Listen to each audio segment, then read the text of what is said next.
Free audio post-production by alphonic.com. Hello and welcome to Pullback, where we ask experts to explain big ideas so you get the full story behind the hype. For season 4, we're doing something a little bit different. This season will be entirely focused on the theme of climate justice, and specifically policy ideas that can help to address climate change while also building a fairer society.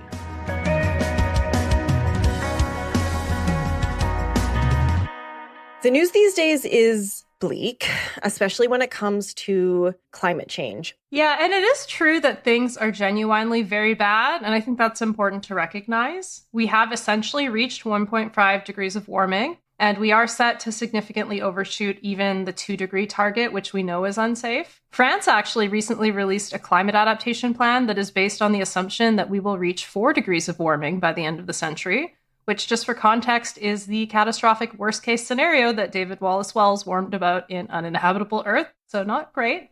A lot of the planet is becoming uninhabitable. There's microplastics in every testicle that scientists have studied. We're running out of fish. We're consuming our planet, and yet everyone has to go to work, and we're so tired. No one has the energy to do anything anymore. You know, insects are disappearing. I don't know if you remember, Kristen, but insects used to be a thing when we were kids. You remember insects? I do. It makes you wonder, can we fix problems anymore?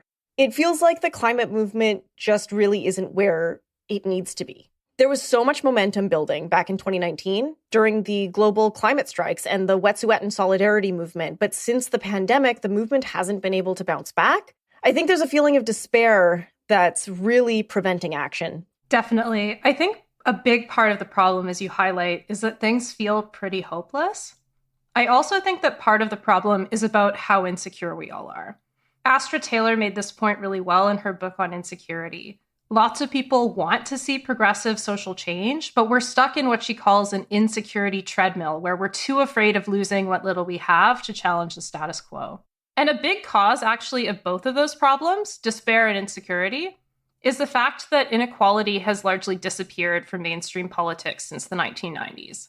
So even progressives are so stuck in a neoliberal ideology that we're really not talking about the bold, collective, and redistributive solutions that actually meet the scale of our dual crises of climate change and inequality. Or, if you want to put it another way, incrementalism is not working, and we all know it. Yeah, and now we've landed in a new Gilded Age where inequality is everywhere, and where I guess billionaires run the American government now. Like openly, like bald-faced, like not behind closed doors, like how the book Dark Money really is a great source on how billionaires have always run the governments of the world. But now Elon Musk is just sitting in on cabinet meetings. No one elected that guy.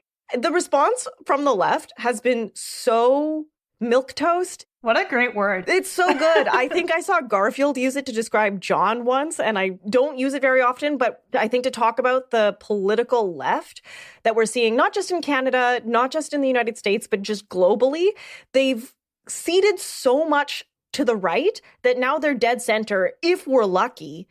And there's just no one to the left for us to look to for solutions, and it's infuriating. Yeah, so it really seems as though progressives are out of ideas, and that really brings us to our new season.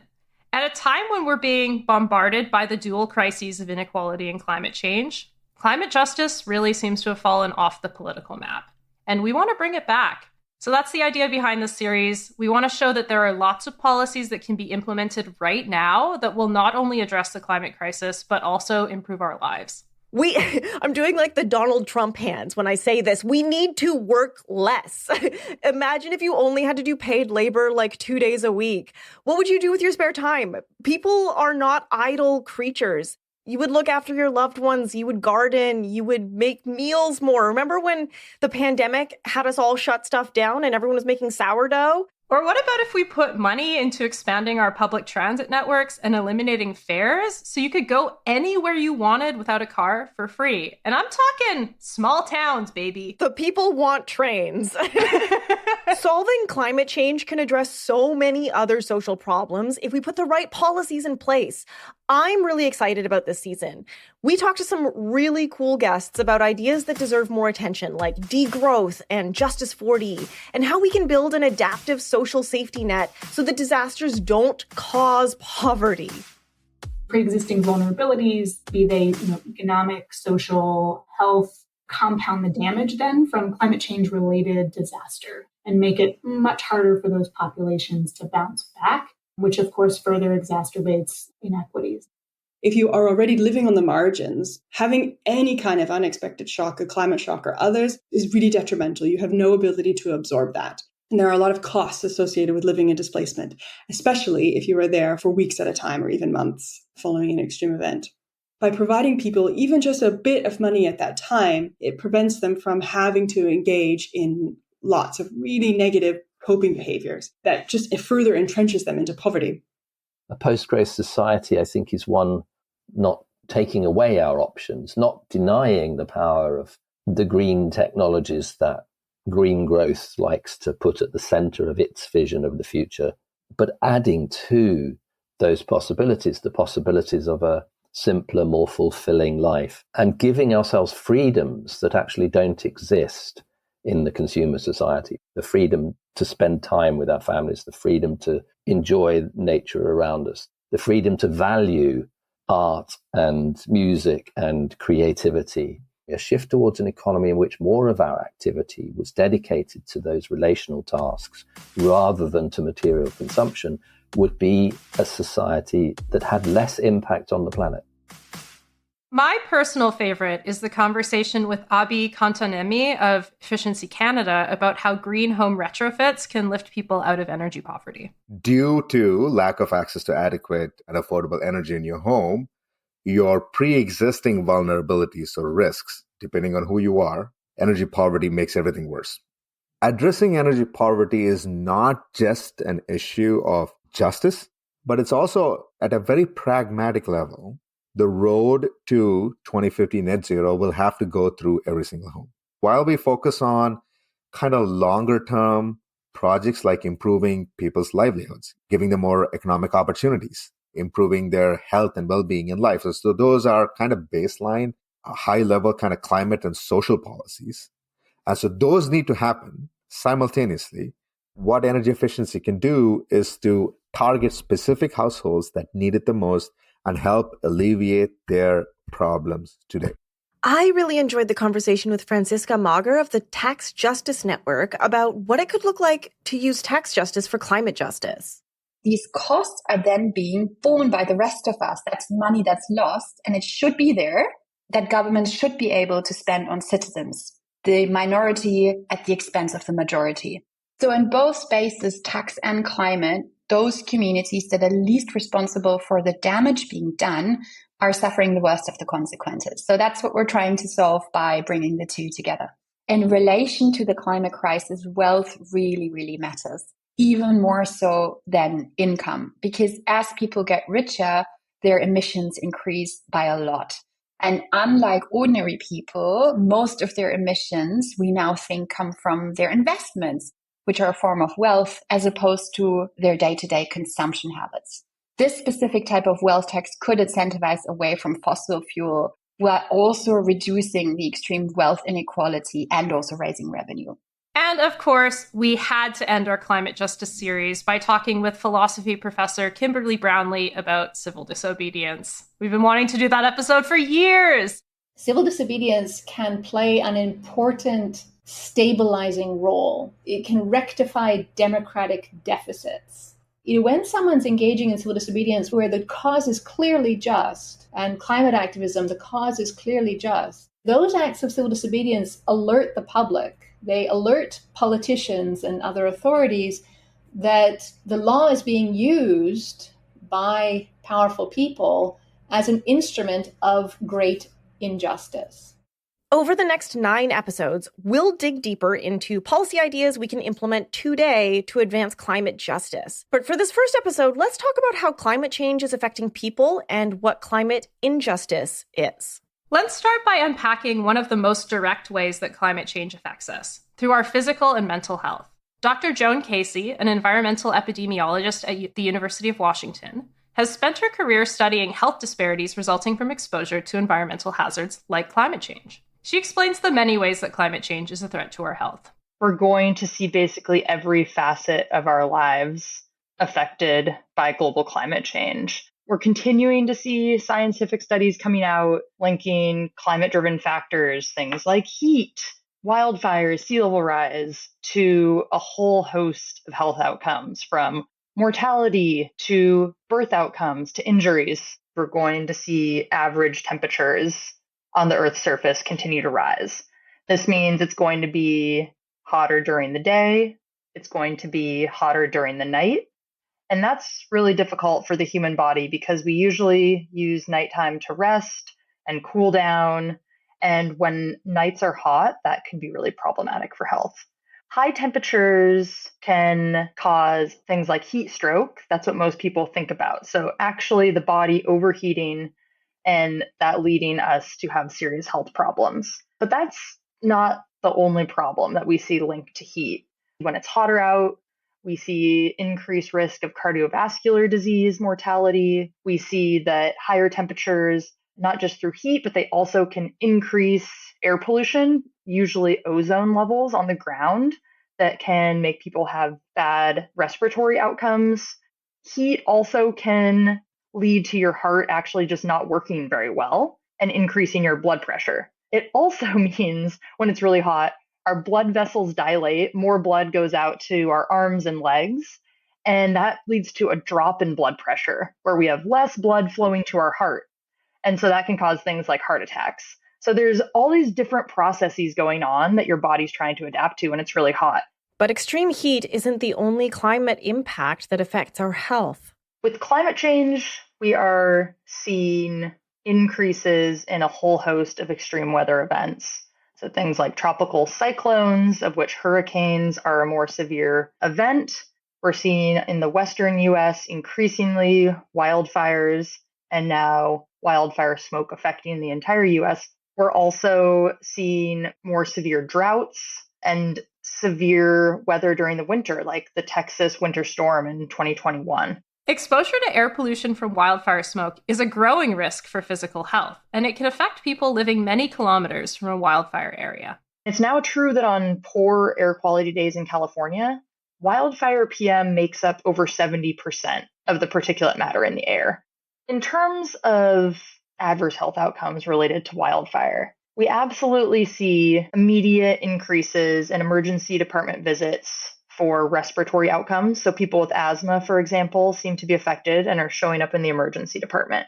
We also see them getting hospitalized. Same with people with COPD. We think that we're seeing something similar with cardiovascular disease, but we're a little more mixed on the scientific side on that outcome. A few studies have also found increased risk of adverse birth outcomes. When it comes to storms like hurricanes, flooding and storm surges can pose a direct threat, often resulting in death.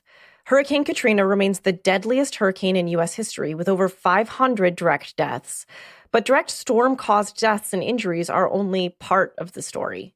Another big thing that happens is huge sweeping blackouts that can go on. And then the lack of access to electricity can then further cause problems for health. For example, one big issue is people running generators for backup electricity.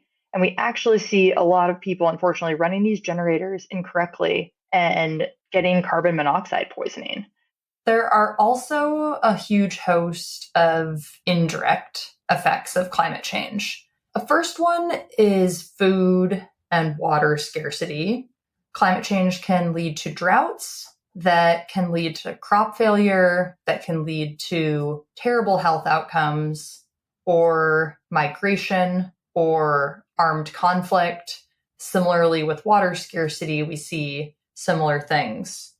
There's also huge mental health impacts that we need to consider. We now have a term, eco-anxiety, that many of us are struggling with. There's also migration linked to climate change, having to move from one's home, having your way of life interrupted, that might have adverse impacts on mental health.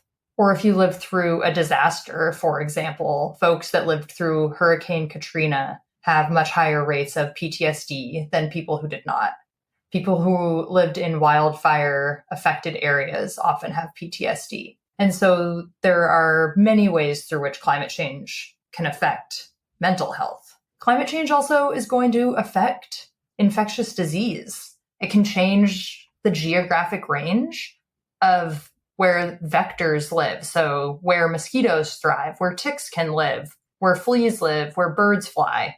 A good example of this is dengue fever. The mosquito that transmits the virus that causes dengue fever does pretty well in warmer temperatures, and its range is expanding considerably.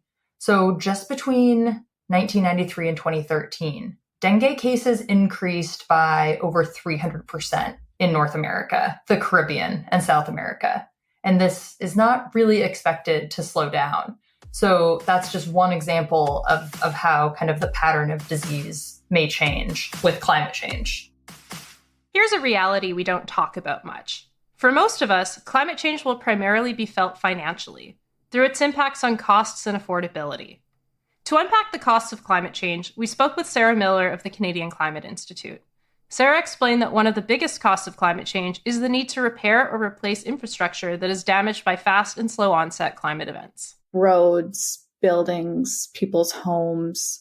In the north, there's particular impacts from permafrost thaw on roads and also on airports, which are really damaging for infrastructure and hard to respond to after the fact. Our infrastructure was not built for the climate conditions that we're already seeing, let alone those that we can expect over the coming decades. So if we don't put in place some adaptation measures, then you can expect more buckling and breakage and the need to replace and repair this infrastructure much earlier than would otherwise be required, which obviously is extremely costly. So looking at Fiona or looking at the flooding in BC from last year, that really drives home how these extreme weather events can incur huge costs to damage infrastructure. Fiona, I just saw recently, they're estimating in the high hundreds of millions for damage, just in insured damage, just what insurance companies are picking up the tab for. But it's the vast majority is going to be publicly funded. That gives you a little bit of a sense of the scale in terms of the damage that we're seeing. Costs due to loss, damage, and disruptions from fast and slow onset climate change are high and rising. According to the Canadian Climate Institute, the cost of disasters has risen by 1,250% in Canada this decade, compared to the 4 previous decades. Sarah mentioned Hurricane Fiona, which created more than $800 million in insured damage. As she mentioned, this is just a small portion of the cost. The federal government allocated $1 billion in 2022 for Fiona relief through the Disaster Financial Assistance Arrangements Program. Hurricane Fiona is the 7th costliest disaster in Canadian history, according to the Insurance Bureau of Canada. The 2016 Fort McMurray wildfire remains the costliest at $4.5 billion in insured damage. Of the top 10 costliest disasters in Canadian history, 8 occurred in 2013 or more recently. And these preventable costs of climate change are already making life less affordable for regular people, especially those of us who are struggling financially.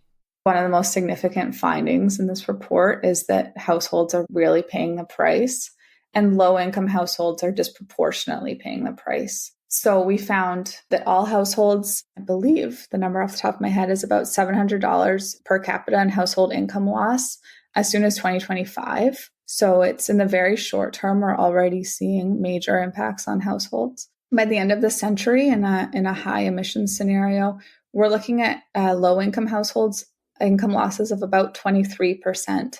And median households of 19%. That's this extremely significant hit to household income at a time when people are really struggling already with affordability challenges, right? And climate change, we find, really makes that worse. It's everything from increased direct costs, so increased need to repair and replace damaged homes and businesses, higher insurance premiums as insurance companies recoup the cost of more disasters that they're paying for. Slower economic growth affects households because it shrinks investment opportunities and it shrinks income. There's also a negative jobs impact from climate change. So we see potentially 500,000 jobs lost by mid-century. And then interestingly, we also see a burden of increased taxation because government needs to increase taxes in order to maintain all the services that we rely on and respond to these extreme weather events and other costs. We're talking about billions of dollars a year, sometimes billions of dollars just for a specific event. And either government cuts costs elsewhere and cuts services elsewhere, or they have to raise taxes to cover those increased expenditures. Oh, there's one other thing that I missed. Higher prices of goods, which is obviously something we're already seeing. Increased supply chain shocks and other pressures that end up flowing through to the consumer. So people are going to be paying more for everyday items. So you get this trifecta of higher prices, lower incomes, and other increased expenditures, taxes and insurance. Climate change hurts our wallets and is especially costly for people who are already struggling. As a result, it is pushing more people into poverty and trapping them there. Stéphane Hallegatte is a senior climate change advisor at the World Bank with expertise as an environmental economist and a climate scientist, including as the lead author of the 5th assessment report of the Intergovernmental Panel on Climate Change. Stéphane has been involved with the World Bank's work on climate change from the beginning. He's the lead author on the World Bank's 2015 Shockwave Report, which was one of the first major research efforts to understand what climate change could mean for global poverty. I think the starting point of Shockwave is its idea that people exit poverty, but in parallel, every year, there are a lot of people falling back. When you ask people, why did you fall back in poverty? You realize very often they talk about drought or floods or crop failures linked to climate, or they will talk about food prices also linked with climate, or they will talk about health issues also linked to climate. And so we really started from what people are saying about their life. What makes it so difficult to exit poverty? Why do people fall back into poverty? And connect that to climate change. And then once we had this understanding on what are the shocks that bring people back in poverty, then we could try to look at how climate change will affect those shocks. Some might decrease, so climate change might reduce some of these shocks. But very often what we found is climate change magnifies the shocks that already today bring people in poverty. We really start from what people are saying today about why they struggle. And then we show that this struggle will increase over time because of climate change. And that was the starting point from this estimate that by 2030, we would have something between like 30 and 130 million people in poverty just because of climate change.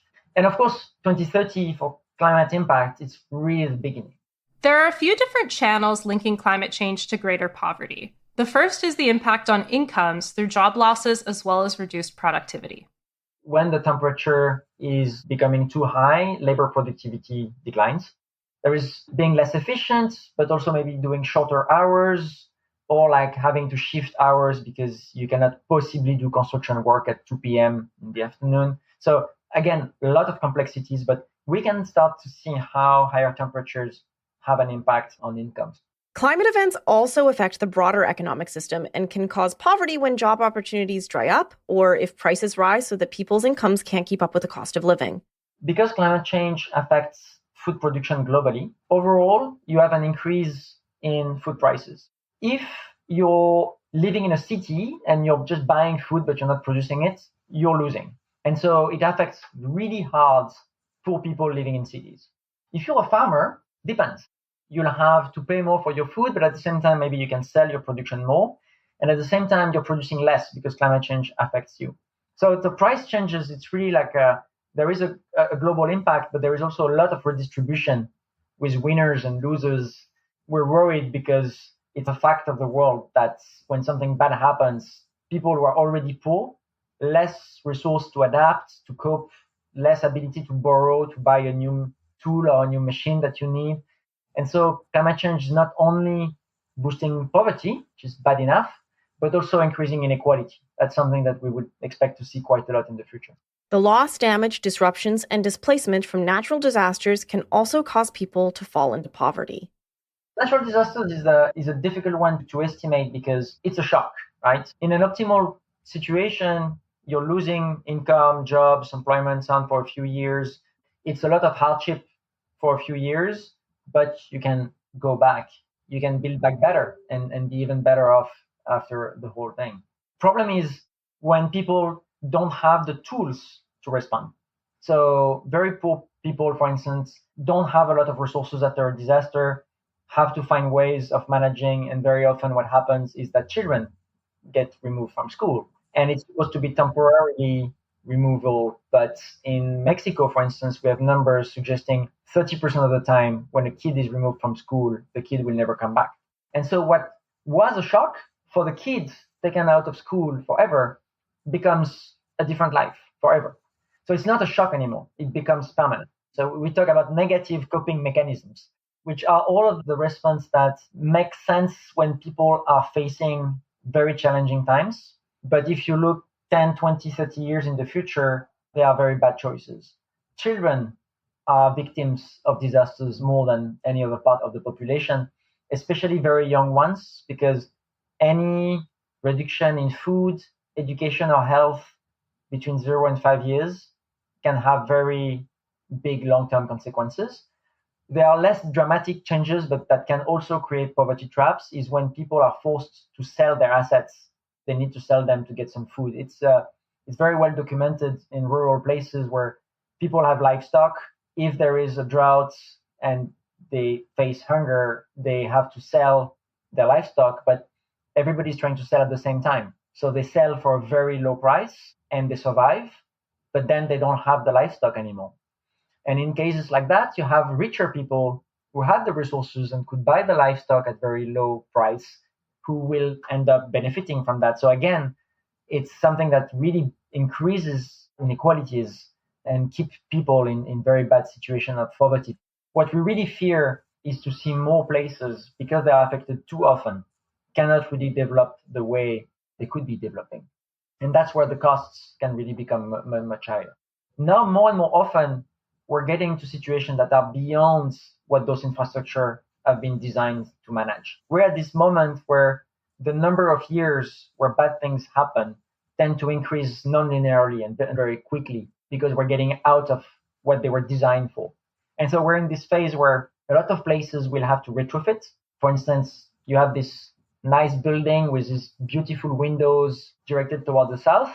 When it's warm, it's hell. So then you'll have to retrofit your building. And you'll have to change the windows, you'll have to install an air conditioning. All of those things are making assets that were perfectly good and fit for purpose into assets that are not so desirable anymore. So extreme case, the house in hurricane-prone area, maybe the value will just drop to zero because nobody will want to live there anymore. But there are many cases which are less extreme, where just the house doesn't really worth the same because it's not great when it's too hot. We'll have a lot of change in the value of those assets, and the ability of the system to absorb those losses in an efficient way, I think, will be critical in adaptation. Adaptation is not only an investment in physical things. We also need the financial system to be able to manage those changes, and the social system, including the social insurance, social assistance that governments provide, to also help people manage this, because you can be a lower middle class household buying a house and bad luck, it's in the wrong place and you did not notice. Where do you get help to retrofit your house or to move to another place without falling in poverty is a key question that many people are asking. Climate change has wide-ranging consequences for human health, security, well-being, and rights. And these are consequences that all of us will confront to some degree. But the reality is that climate change does not impact everyone equally. So we have a lot of evidence that certain groups, usually communities of color and those of lower socioeconomic status, have higher exposure to environmental hazards. This is what we call environmental injustice, where certain communities benefit from pollution while others suffer. We see this all the time. We build a coal-fired power plant, and it provides electricity for a community and money for the people owning it. But the people living nearby, what we sometimes call fence line communities, suffer and face higher levels of air pollution. We have seen this for virtually every environmental exposure that you can think of. I've personally found inequities in noise pollution, green space, air quality, oil and gas wells, biracial and ethnic groups, and socioeconomic status across the United States. Rachel Morello-Frosch at UC Berkeley has called this a double jeopardy of low socioeconomic status or other forms of marginalization with disproportionate environmental exposures. When we start bringing climate into the mix, I think we now have communities facing a triple jeopardy of social burden, disproportionate environmental burden, and now a climate burden. So this is true within the US. I think it's true worldwide that the poorest and most marginalized communities will likely suffer first and worst from climate change. For example, a lot of studies already find worse impacts of temperature on certain racialized groups in the United States, especially Black, American Indian, and Alaska Native Americans. Environmental racism is a relatively new field of research and public policy. The term first emerged in the 1980s when civil rights activist Dr. Benjamin Chavez used the term in a speech opposing the placement of hazardous waste in a landfill in Warren County, North Carolina, a neighborhood that was predominantly Black. Protests against the Warren County landfill led to a study by the U.S. General Accounting Office that found 3 out of 4 hazardous waste landfills were located in communities where more than a quarter of the population was Black. That finding of environmental racism helped to galvanize the environmental justice movement, leading to the creation of the Environmental Protection Agency's Office of Environmental Justice in 1992. Dr. Ingrid Waldron is among the top researchers studying environmental racism in Canada. She also co-founded the Coalition for Environmental and Climate Justice and has successfully advocated for environmental justice legislation in Canada, including the National Strategy Respecting Environmental Racism and Environmental Justice Act, which passed in 2024. We had the opportunity to ask her about environmental racism and what it looks like in the Canadian context. Environmental justice is what we want to get to. That's what we want to achieve. But we have to talk about environmental racism first. Environmental racism refers to the disproportionate siting or location of industrial polluters or polluting industries in predominantly Indigenous communities and communities of color. So it's about the fact that these are the communities that are disproportionately selected by government and industry to place these environmentally hazardous projects in. And it emerges first out of policy. And certainly the environment itself is not racist, but environmental policies made by policymakers can be racist, sometimes in very subtle ways. Typically, human beings who are making those policies don't look like me. They're typically not members of impacted communities. And I would say that people are trying to ensure that their community is protected. And they may not realize that on the surface. It's very subtle, but it's about protecting your own community. And oftentimes when you're looking to protect your own community, then you choose other communities that are not yours to place these industries in. Class is another important dimension of environmental injustice. The communities that are impacted, every single one of them, are low-income communities. These are communities that are probably dealing with food insecurity, housing insecurity, income insecurity. If they're not poor, they're dealing with low income. So class is central to this. This is about power. So if you are low income, if you are racialized, you are seen to have less power. You are often not thought of by government. You're often in out of the way places. You often live on reserves, or in the case of African Nova Scotians, you live in rural areas, not the urban centers. This intersection of class and race and geography, for me, is almost a perfect mix for government, because for government, those are the people with less power. So when you have less power, it's much easier to place an industry in your community because there's a sense that you will not fight back. Of course, these communities have fought back for decades, but there's a sense that you will not fight back and you will not win. And there's also a sense that nobody's really going to care because you are in an out-of-the-way area. You're not well known. You don't get into the news often. You don't seem to make a mark in people's consciousness. So it's much easier to place these industries there. We can do that, and maybe we could do it quietly and they won't complain, rather than a high-income, elite, for example, white community. They're going to make noise. They're going to make noise, and they're going to be heard, and they're going to be in the media. So you know that you can't silently or quietly do this. Class is without a doubt a big part of the equation, perhaps just as much as race. However, if it's just class, why isn't it happening to low-income white communities? I know of one low-income white community in Nova Scotia that's dealing with this. But overall, when you look at the United States and Canada, If it's just about class, then we should see more low-income white communities impacted by environmental racism, and we don't. So that's why I say to people, yes, it is class, it is race, but it's more about race to me. Because if it weren't about race, and it weren't about these individuals being racialized members of the community, then we would see white communities impacted just as much.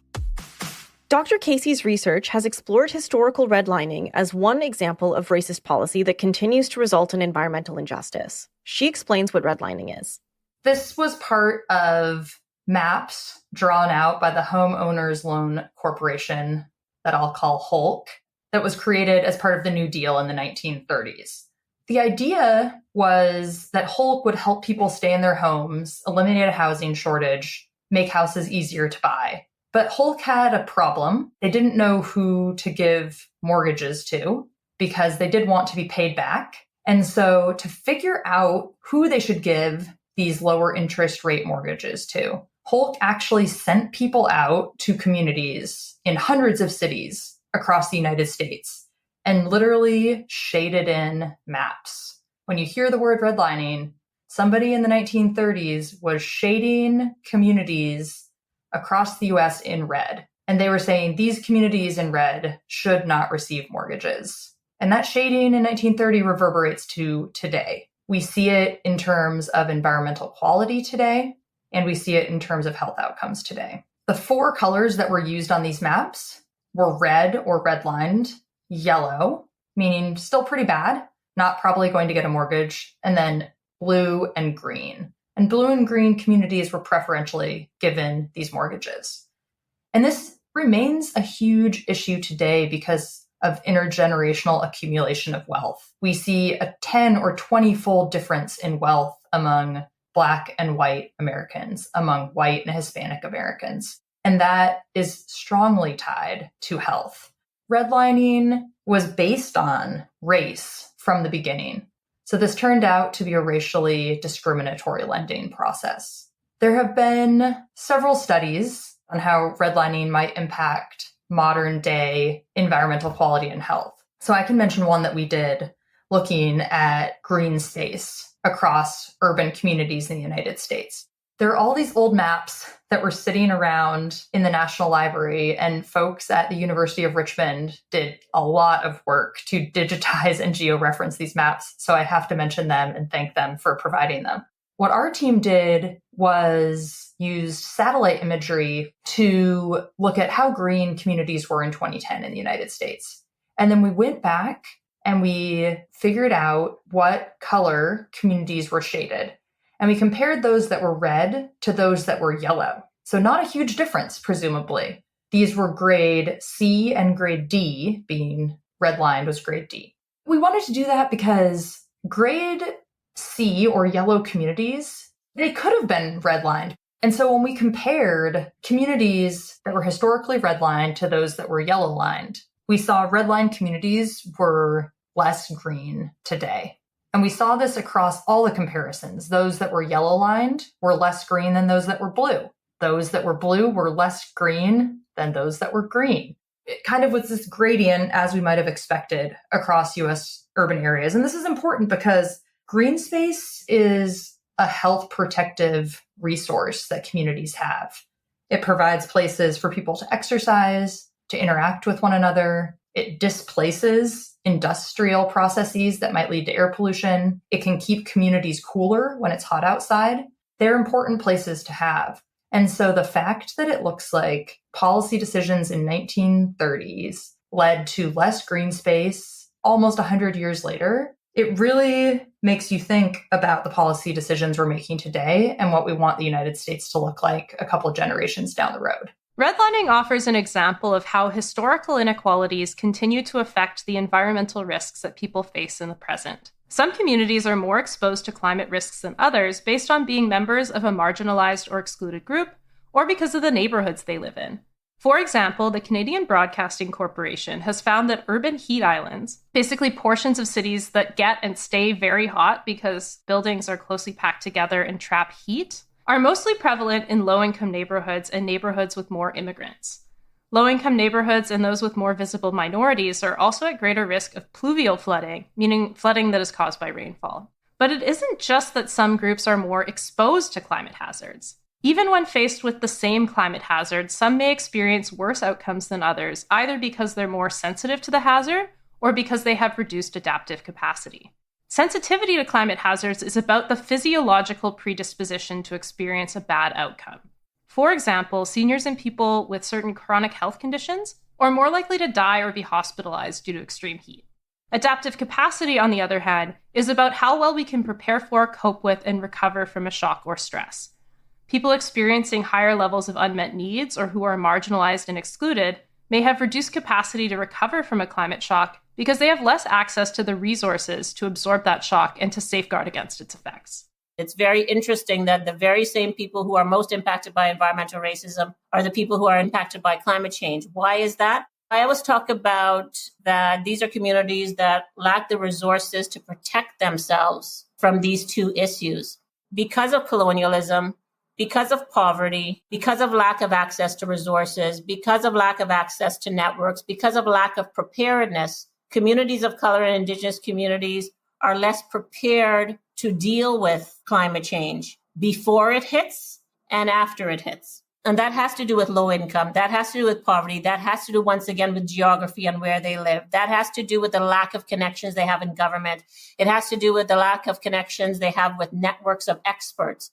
It has to do with the lack of education and information that they receive. And all of that is due to the fact that these are both racialized and low-income communities that are living in out-of-the-way places. So the lack of preparedness and knowledge they have around climate change is no fault of their own. It has everything to do with their social standing and what they have access to. And people who are much more elite and people who have more money, as we know, it's called social capital. They have more access to knowledge, or more access to people, more access to networks. So they're more educated and informed. So they know, okay, climate change may hit. We know how to prepare ourselves for it. After climate change hits, they have the money and the resources and the human resources to actually address climate change after it hits. Indigenous and Black communities do not. Climate change impacts, we often say, is inequitable. The impacts are inequitable because they don't have resources before or after. Think back to Hurricane Katrina. After it hit, African Americans were living in hostels for 6 months because they were low income before and they remain low income after. And they still don't have the resources. They didn't have the resources before to protect themselves, and they still don't have the resources. It's also about public infrastructure. Spike Lee, the African American director, did a documentary called When the Levees Broke. And what he was referring to is the poor, fragile infrastructures that you would find in low-income and racialized communities. If you live in a community with poor urban planning, low-quality housing, poor access to transportation, with roads and bridges that are fragile, those are first to go when climate change hits. So there's a direct connection right there between being low income, living in a low income community. So if you're low income, you're probably living in a low income community, and being surrounded by public infrastructure that's very old or very fragile. And when climate change hits, that's the first to go. That's the best way for me to explain how racialized communities and Indigenous communities tend to be more implicated in climate change than other communities. Environmental and climate injustices can also mean that a person or community lacks fair access to environmental goods. For example, living in a neighborhood with green spaces like parks and with lots of trees is not only good for us in general. We've done an episode of the podcast before on nature prescriptions and how nature makes us healthier and happier. But green spaces can also protect us against exposure to climate hazards like extreme heat. And as Dr. Waldron explained, climate injustice can also mean a lack of access to things that make us more resilient to climate hazards, like resilient infrastructure and other social and ecological determinants of health. And ultimately, environmental and climate injustice results in unjust outcomes for our health and well-being. Here's Dr. Casey again.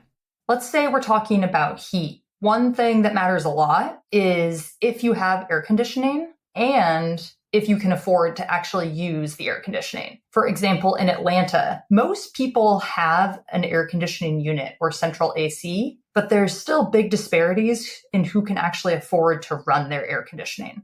It also matters if you have a job where you can stay indoors. How much autonomy do you have? Are you able to stay inside and talk on Zoom like I am all day long? Or are you outside working in a field? Are you outside on a construction site where you can get very, very warm if the necessary breaks aren't put into place?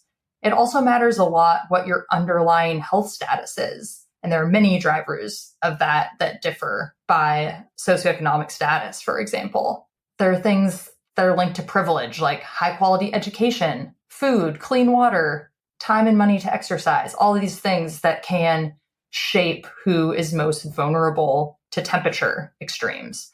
It quickly becomes really complicated, and that's why climate change is such a difficult problem. All of the major issues we're dealing with in society are amplified by climate-related exposures. Another important facet of this problem is inequities in who gets support from governments when a climate shock occurs. Dr. Sean Kidd is a senior scientist with the Slaight Family Centre for Youth and Transition at the Centre for Addiction and Mental Health, as well as an associate professor in the University of Toronto's Department of Psychiatry. He's also leading a research project on climate change, health equity, and poverty in Canada. We asked him to unpack why people who are marginalized or who have unmet needs also tend to be less well served by government assistance. Large proportions of our populations are not very well addressed in most adaptation and mitigation plans, which tend to be spun towards middle class and above. And the end result of this is that people experiencing poverty are more likely to get unwell and ill, have pre-existing challenges made worse, more likely to sadly die, and less likely to be able to flourish or adapt or find a path to survive and not just survive, but also try and find a way to thrive as a result of the climate challenge we face. The biggest sort of call to action was the 2021 heat dome in Western Canada, where we saw the highest temperatures ever seen in the country, and there were some terrible rates of mortality. 619 people died due to the 2021 British Columbia heat dome, according to a BC coroner's report. Those who died were disproportionately elderly, in poverty, living alone, and had chronic health conditions. During extreme heat events like the BC heat dome, public health agencies take actions like providing information and setting up cooling centers, but these strategies are not always great at reaching the people who are most at risk. The challenges related to communities and people who might be experiencing poverty is, are they getting those messages? Often there are a number of assumptions about who's tuned in to what and what language and so forth. Are they able to travel to cooling centers? The advice about air conditioning is relevant for people who can afford air conditioners. And as well, just kind of the need for sort of something more active in terms of outreach and engagement than simple announcements. And so how can we have active outreach to people that we know are more at risk in these frames? Can that outreach be done in a way that those folks will respond and understand what needs to be done? For example, people with severe mental illnesses who also are very high rates of poverty amongst that group, they may not have the psychological capacity in some ways to adapt and, to address the challenges in their living environment and be living in group boarding homes and such environments where they might not even be able to open windows, let alone access air conditioning. For example, if a person's on medication for schizophrenia or bipolar disorder, those medications can become complicated if a person's dehydrated. Some folks lack the capacity when they're unwell to adapt, to remove clothing layers, to get windows open for, cross breezes, for these sorts of things. So how can providers get alerts so they're able to change their practice and do some additional outreach? So I think some of these pieces are often not as addressed as fulsomely as they might. And the same would be said for, evacuations. We have wildfires already starting. Here we are barely into the middle of May, already starting at West. And when evacuations happen, not everyone can get into their minivan with their kids and family and go to their sister's place or go to a hotel or have all of those resources to come into play. And so, when people are experiencing, challenges with resources, what are those plans for outreach for people experiencing disabilities, for, single parents who might be trying to manage children and all of those sorts of challenges? And then as well, looking at trauma that can occur. So for those folks who can't get to a hotel or a family member, they might be brought by someone in a uniform, a police uniform, a military uniform, to a gymnasium, some space. And as you might imagine, you look at, for example, Indigenous women, there might be that this will have echoes of residential schools and trauma related to our colonial past and our current colonial impacts. And two, we look at disparities like exposure to gender-based violence. People are all piled into a gymnasium or these common spaces from a community. People might be exposed to former or current abusers in those environments. So there are any number of, examples related to this. But, it kind of comes down to when we're developing our adaptation plans, our responses, are we giving fulsome attention to people who don't have some of the core resources? I think we have some foundational assumptions that don't really carry for some groups. One problem is that there simply is not enough support, and the supports that are available don't last long enough. So when your basement is destroyed in a flood, or when your house burns down, when you're forced to flee your home with your kids for several weeks, I mean, there are these emergency plans that are put together, but often they're not nearly enough to address the longer term impacts in people's lives. They tend to be short term. And it's fair enough. It's an emergency. You've got to keep people safe and fed and try and keep people well in that immediate frame. What happens after that? Because we know from robust evidence across the country that it can be many years afterwards, the effects are still being felt in disproportionate ways. Can you get back to your job? People experiencing precarity with food insecurity or housing or work or employment, any number of factors is when you're living close to the edge, a disruption can mean the loss of something. And we know some pieces from the kind of the system dynamic or wicked problem frame that when you lose key aspects of your life, it's not sort of a linear pathway of loss, it's exponential. So when one loses one's job, one's residence, problems compound to an enormous extent, and it gets harder and harder to intervene or go back. So many communities, including Indigenous communities in the North and then across the country, are starting to grapple with this need to have a longer term perspective on the impacts. And it's, right on through from people, losing their houses outright in the North related to fires, or losing what might seem not a huge, enormous life problem, but having one's basement destroyed in Burlington in a flood. I mean, these impacts are longer lasting and more significant than people would have imagined. And when I see very kind of crisis-oriented emergency kinds of responses, such as warming and cooling centers and giving out water bottles and these sorts of pieces, and how they cycle around every summer. It's a bit of a here we are again. We need to get cooling centers open. And also just seeing that it's, I don't want to say outright that warming and cooling centers serve no purpose, nor does outreach. These things need to happen, and they probably are saving lives and protecting people's health. However, they're not nearly enough. The majority of people who need a cooling center won't get to a cooling center. Going to a cooling center for a couple of hours in the day when you're going back to your boarding home or your encampment tent to be overheated all night long is also not sufficient. There's a lot of narrative about climate change as a threat multiplier. It's very broadly understood that people experiencing poverty are more at risk. The challenge I would say that we're trying to grapple with is we're desperately lacking specifics. For sure, we understand poverty increases risk, but the who, the what, the where, the why, the how, that we know a lot less about. Like, for example, we heard from one of our community expert advisors about during the heat dome. She is a newcomer herself and has had a terrible time advocating for access to air conditioning and substandard housing. She was trying to protect the health of some elderly folks, also asylum seekers lacking AC, and one elderly man passed away during the heat dome because he was afraid to seek out help because he's afraid of being deported. This is one example of many examples where how much do we know about that particular narrative, that situation? Because if we don't have specifics, our interventions won't be sufficiently targeted. We won't know the metrics with which to understand they made a difference. When thinking about poverty and inclusion, it is often helpful to distinguish between upstream and downstream policy interventions. Downstream interventions are crisis responses, things like emergency shelters and cooling centers. They resolve the acute symptoms of the problem, whereas upstream solutions address underlying causes of vulnerability. The further upstream you go, the closer you are to those root causes and the more transformative the solution. Right now, we're indexed far too great an extent to downstream sort of crisis responses. There are some great pieces of work, mostly coming out of Australia, on how to do effective outreach to people lacking shelter and housing when there's a heat wave or there are fires through co-design. I've heard discussions, on the adaptation front about downtown spaces needing more green space, more trees for shade, better access to water. Water security is a key piece. If you lack resources, getting access to water is far harder now than it used to be.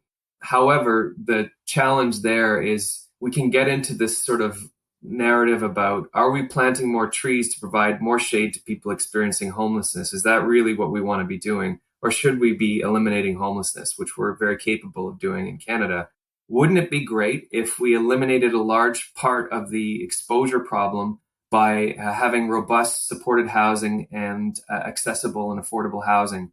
Housing that is of sufficient quality to help us weather storms, air quality alerts, heat waves. And we're quite capable of doing this. We still need to green downtown spaces for a bunch of great reasons, but wouldn't it be great if one of those reasons wasn't providing shade to people who lack adequate housing? Another thing I'll say is, we're seeing some advances in universal basic income in the eastern provinces. So there are pilots underway. They're getting ramped up in PEI and Newfoundland. And so could we begin to look at basic income, which for everyone across the board can begin to level up some of those exposure challenges? It's a fabulous opportunity. Again, the further you get upstream, the more likely you are to do things that benefit everybody as things play out. Basic income, access to housing. These are already, basic income's a little bit more on the fringes. Access to housing is top of mind, it seems, for almost every government in the country. These whole society approaches, which don't other the quote unquote vulnerable. This isn't sort of charity for poor people. This is about how can we lift everyone in society, have everyone's health and well-being improve. We need to do mitigation too. As many people will point out, we can't get too distracted and solely focus on adaptation, but how can we do these many things at once, but really focus upstream? I think that's the most exciting stuff to me, because if we're only focusing on emergency response, we'll be wasting resources and endlessly chasing our tails. We saw in the COVID-19 pandemic, as awful and tragic as it was in many ways, we saw the inklings of what whole system change can look like a little bit. I'm cautiously optimistic that perhaps here we have another opportunity, look at some whole system change that will really not just benefit people related to environmental risks, but just really fundamentally shift where our society is in terms of health equity. It's a shame that it takes a global crisis like this and the COVID-19 pandemic to push for this sort of change. But I'm excited by that. And I'm also excited by the wonderful opportunities to engage the energy, creativity, and ingenuity of so many people. I'm not just talking here about researchers and academics, but people with lived expertise, community leaders. There are wonderful people with fabulous energy and ideas who really need to be enabled and be put in charge of things. So that's my hope. My hope is that we can land in a better place, not just about climate change, but as a whole society.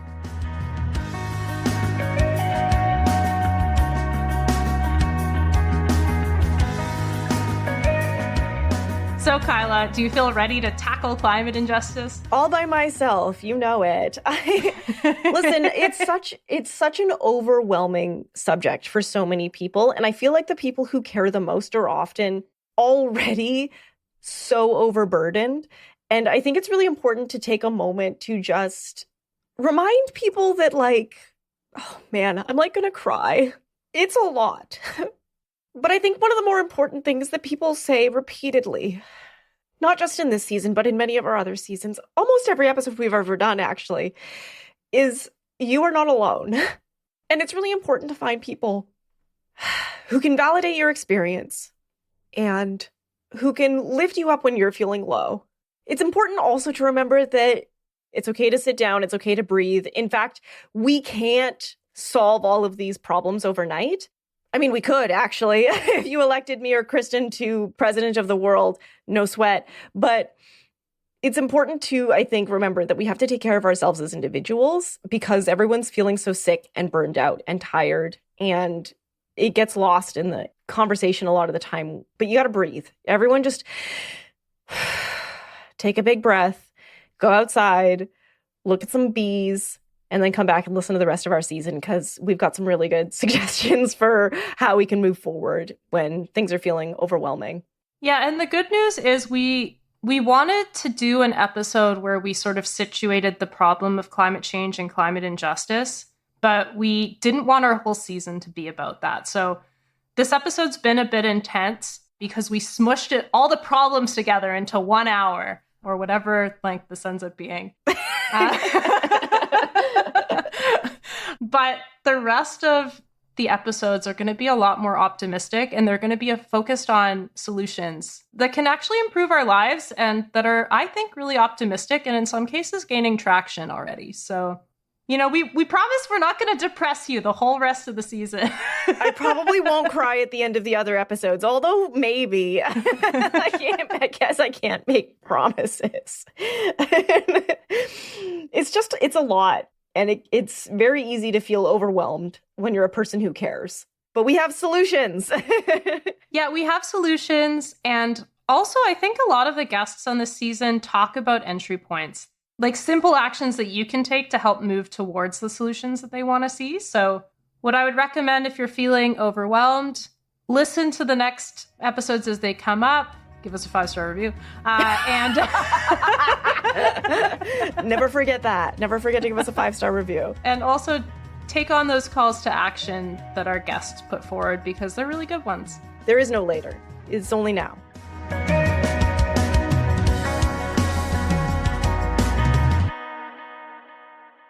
We are grateful to be learning and unlearning on the ancestral and unceded lands of the Musqueam, Squamish, and Tsleil-Waututh nations, as well as the ancestral unceded territory of the Anishinaabe-Algonquin Nation.